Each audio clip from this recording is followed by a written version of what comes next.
All right, good morning, everyone. My name is Mary Myers. I'm the Director of Business Development at the Lake Superior Community Partnership, and I wanted to thank you all for joining us today. I'm going to be going over some resources that we have in-house, which are the Market County EDC funding, a Zoom Prospector tool, our Lightcast tool, and then Implan software that we also have.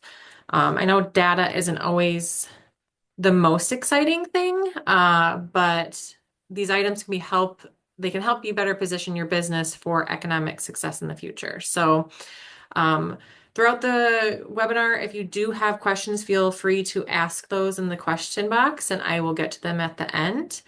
So the first two tools that I am going to go over is the first one I'm going to go over is the Market County EDC funding. Some don't know this, but we help manage the Market County's revolving loan fund for them. And if you don't know what a revolving loan fund is, it's a financing measure used for development and expansion of small businesses.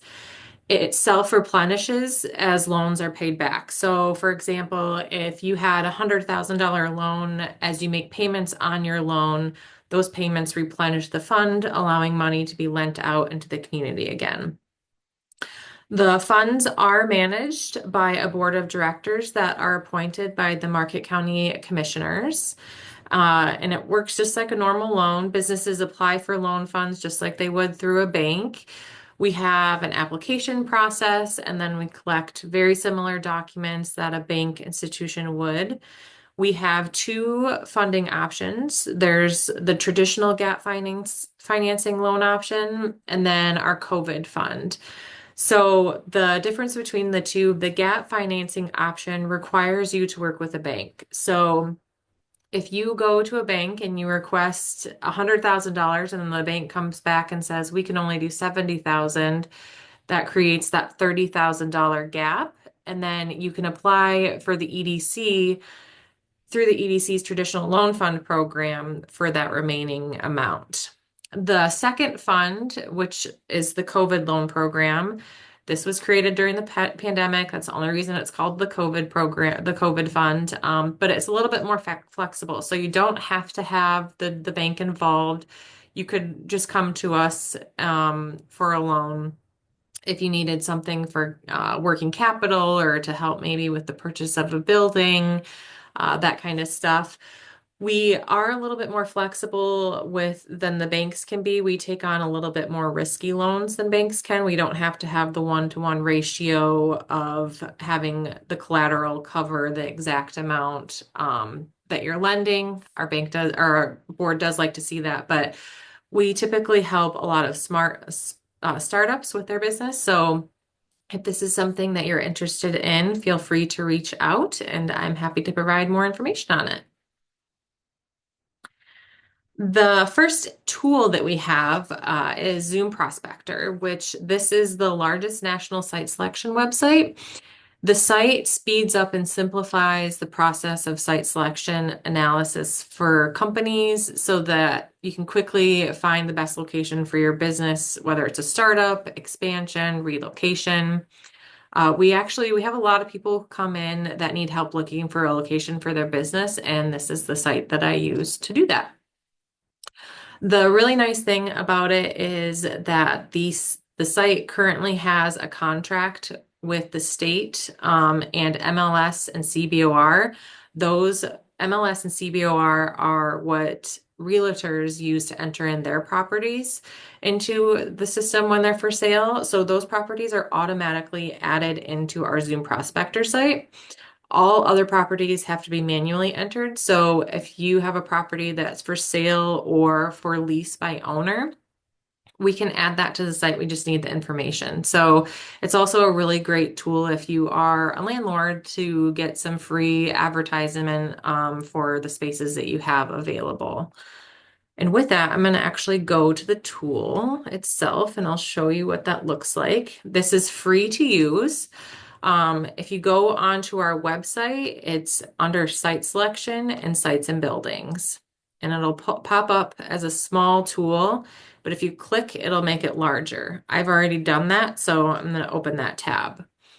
This is what the tool looks like itself. There are three key features to it. There's a property search. So this is where you can go in and you can search for a property by city, county, or region. And covers the entire UP. There's a section where you can explore communities. So if you wanted to find out some data for a community in the UP, you can do the same thing, search by city, county, or region, and it'll pull that up. And then the other really cool part of this is the compare community. So say that you are debating moving your second location between two communities. You can go in here and compare and contrast data between the two areas. And I'll go through each of those and show examples of what that looks like. So I'm gonna type in Gwyn here so you can kind of get an idea. So if somebody came in and said that they were looking for a location in Gwyn, I can type in that city. I can narrow down my search by if I wanted to look for building sites, if there's a certain size that you wanted to look at, if you wanted it to be for sale or for lease. And then if there's a certain type of classification that you need for the building, you can search that. And there's a whole bunch of other filters that you can also put in there, but I won't go into all that detail. I'm just going to click on one so you can see what some of that information looks like.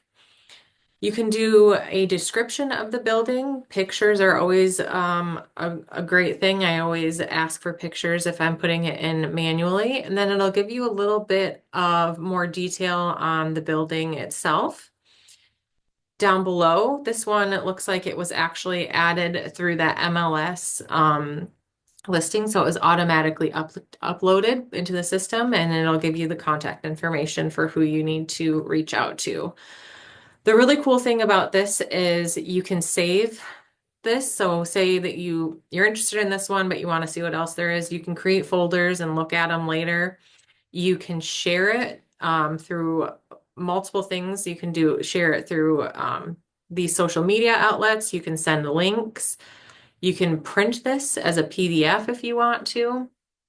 And then the really fun thing that I love about this is, say you're not from this area and you want to know some of the demographic data for where this property is.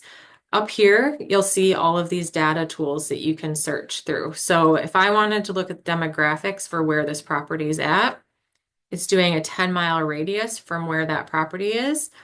It's going to give me all of that information. It's giving me current, and then it'll give me a projection out as well. You can do miles or minutes. A lot of people do I'm a minute person when it comes to traveling. So you can do that. You can look at that. So this is just a really cool tool to see a bunch of demographic info on a property. The other really exciting thing about this is you can do map layers. So what I say by map layers is some people, when they're looking at properties, they might only be looking to see if there's incentives in the area. So you could look to see if this has any incentives by just clicking a little button and it'll highlight where the incentives are. You can look to see where the energy is at. Are there any coal mines around the area? Are there any renewable energy power around it? So there's also a way for you to kind of look, where's the secondary schools that are closest to it? I'll put some of these on. Transportation lines. I always do the rail line because that shows up. So you can see where the rail is. Maybe that's really important to your business. So there's a lot of cool things that you can see on here. The business tool is also a really fun one that I like to look at with the data. So maybe it's important to you to be near a certain industry. You can actually click on here and see what's close to the business. And it'll actually pull up the business names. So that's a really fun tool. I'm going to go over the Explore communities. So as I mentioned, you can go on here. Say you're not really interested in doing a property search. That's completely fine. I actually refer a lot of businesses when they call us, if they're looking for any kind of data and they don't know exactly what they're looking for, I send them here so that they can go and play around on the tool and see what they might be looking for. Just going to get rid of some of these layers real quick so that's not on the map. So I will pull up, I'm going to pull it up. Let's pull it up. Pull up Nagani. This is going to give you an overview of all of this information above for Nagani. And the cool thing about this is all of this data can also be exported or shared through social media outlets. It's interactive, so you can play around to see what year you might want to look at. And there's a lot of stuff on here. So I would recommend that if you're not familiar with this tool, to definitely come on here and look at it. The compare communities is where you can see the side-by-side comparison between two communities. So I am going to do Nagani. Oh, did I spell? Okay, maybe I have to do Ishpeming because I think it might have Nagani.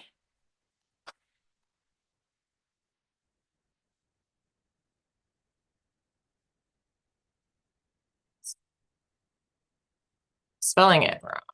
That's why. Oh, nope, that's not what we wanted.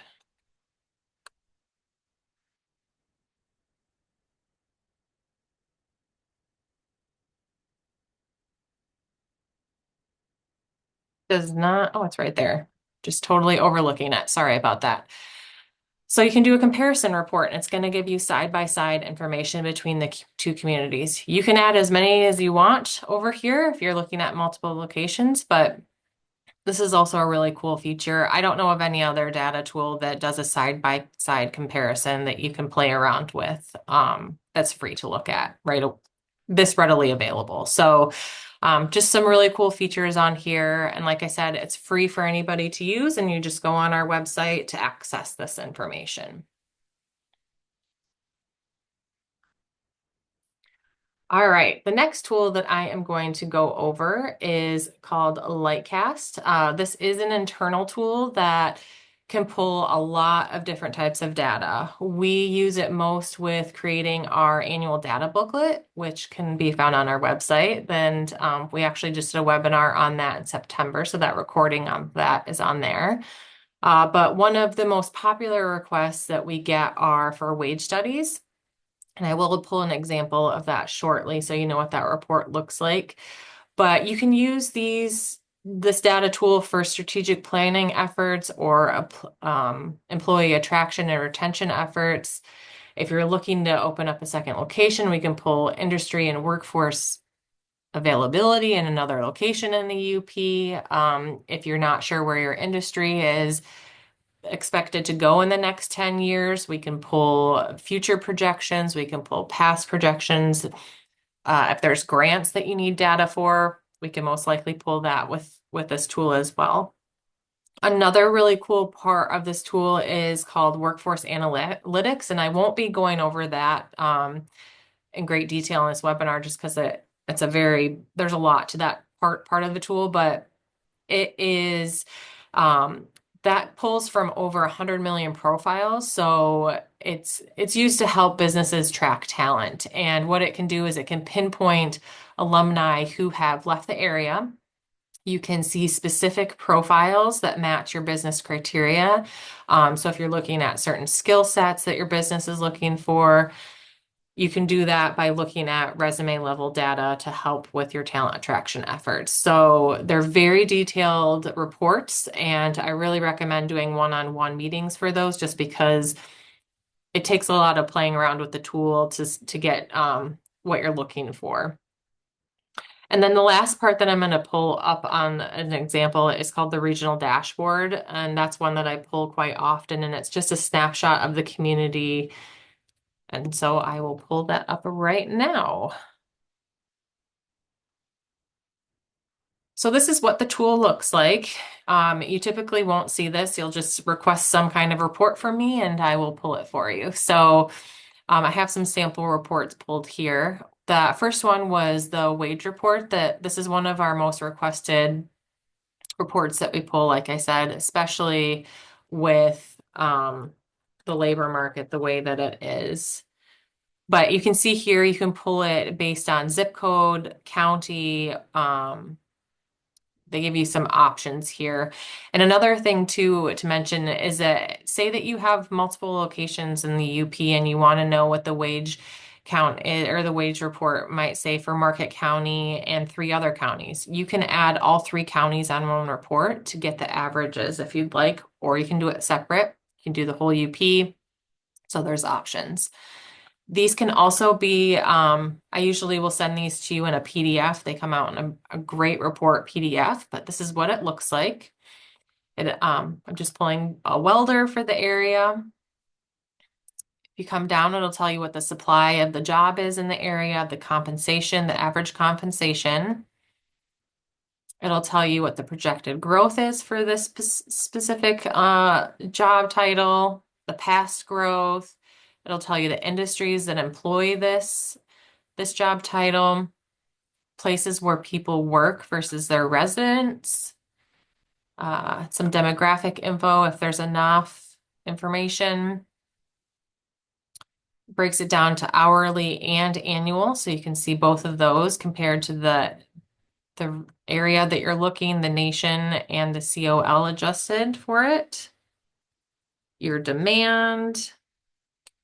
And then down below, as you scroll, it will actually give you some job posting information, the educational attainment that's needed for the graduation pipeline. There's a whole lot of information. So these I'm happy to pull. They don't take too much time. The one thing that I always request from people is that if you have the SOC code, that helps me a lot more than just giving me the job title, because everybody has different names for certain types of jobs.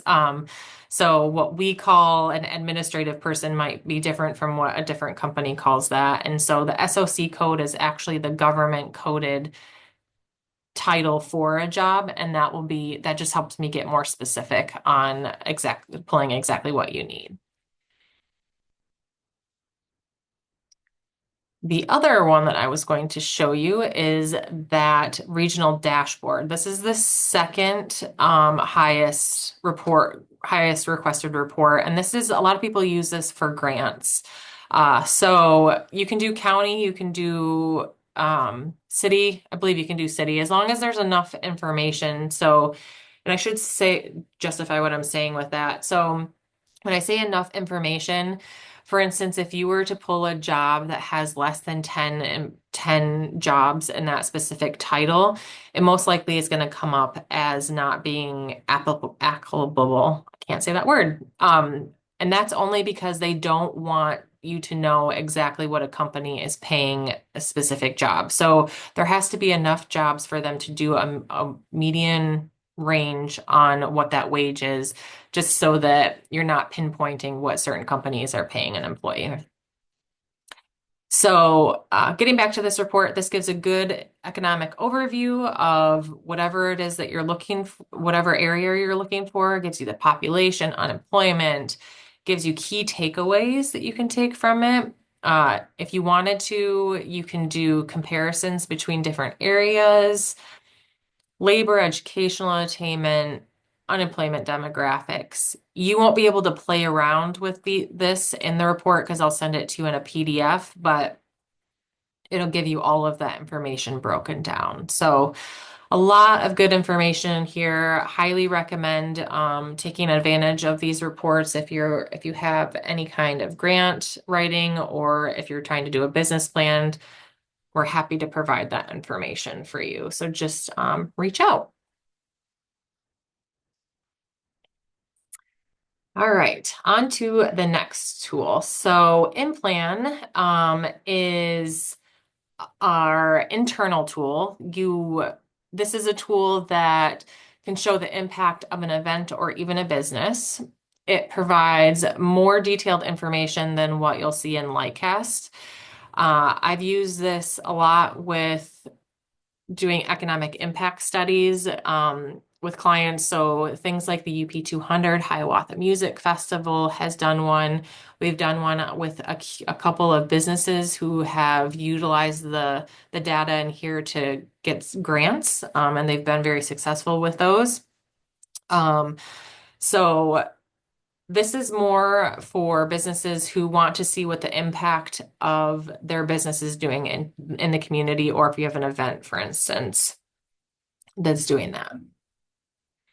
So the tool does require information and inputs so that I can put them in that into the tool, and I'll show you what the tool looks like after this. But say you want to see the benefit of your business in the community, and you can see that putting in an employee number is good. So if I knew how many employees you had, that would be great. But if you include the wages, annual revenue, or even the labor income, the corporate profits, you're going to get a much better and much more accurate report out of this tool than just providing the employee number. Here's an example of what one of those reports will look like. So just by giving some basic numbers, you'll get the annual wages of your business or your event into the community, the local tax base, how many jobs are actually created based on your event or your job. So there's a lot of information. And we can do different scenarios too. So if you were thinking about an expansion, for instance, or if you were going to have an economic loss at your business, we could do different scenarios on that. Pull that tool up really quickly so you can kind of get an overview of what it looks like. So here's an example of some inputs that I might need. Say we're going to use the example that you're a business and you're doing an expansion. I might ask you for some construction costs, what maintenance and repairs are. Those will help me show what the tax base revenue of the project could be. You could also, if you're doing an event, a lot of things that we ask for are if you have survey data that shows how many people attended, if they spent money at local restaurants, lodging, retail, etc. All of that will get put into the tool. The cool thing is that you can do it based on the dollar a year today, or you can do it based on dollar a years in the future. And then the data year that you can do it at will be at 2022 for now until they upgrade that. But the dollar a year can be changed. So you can do past or future on that.